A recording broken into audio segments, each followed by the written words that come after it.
Pemirsa, para peternak babi di Kabupaten Tabanan diminta mewaspadai munculnya kembali kasus African Swine Fever atau ASF. Kewaspadaan tersebut dilakukan dengan cara meningkatkan biosecurity hingga memperhatikan kebersihan kandang.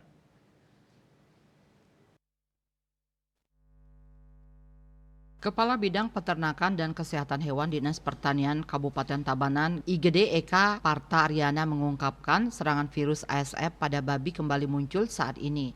Namun di Kabupaten Tabanan belum ada laporan terkait kemunculan kasus positif ASF. Namun belum lama ini memang ada laporan babi milik peternak yang mati, namun tidak ada tanda-tanda yang mengarah terjangkitnya virus ASF.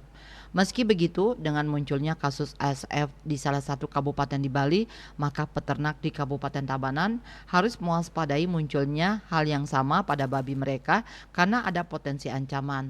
Terlebih lagi hingga kini Bali masih dikategorikan sebagai daerah endemik terhadap virus ASF dan diperparah lagi dengan adanya peralihan musim dari kemarau ke musim hujan yang akan mendukung bagi merebaknya virus ASF. Menyikapi potensi ancaman tersebut, ia meminta para peternak babi di Kabupaten Tabanan agar waspada dengan cara meningkatkan pelaksanaan biosecurity secara ketat, meliputi penyemprotan secara berkala, kandang dengan disinfektan, hingga pengawasan lalu lintas hewan. Sementara itu, sesuai data di Dinas Pertanian tercatat populasi babi di Kabupaten Tabanan total mencapai sekitar 31.930 ekor.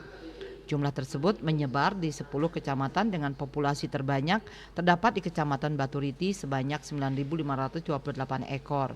Selanjutnya Kecamatan Penebel mencapai 5.770 ekor. Kecamatan Slemadeg 3.441 ekor. Kemudian Kecamatan Slemadeg Timur sebesar 3.236 ekor, Kecamatan Marge sebesar 2.755 ekor, Kecamatan Kerambitan 2.667 ekor, Kecamatan Tabanan 1.763 ekor, Slemadeg Barat 1.690 ekor, Pupuan 657 ekor, dan Kecamatan Kediri 423 ekor. Manik Bisnis Bali melaporkan.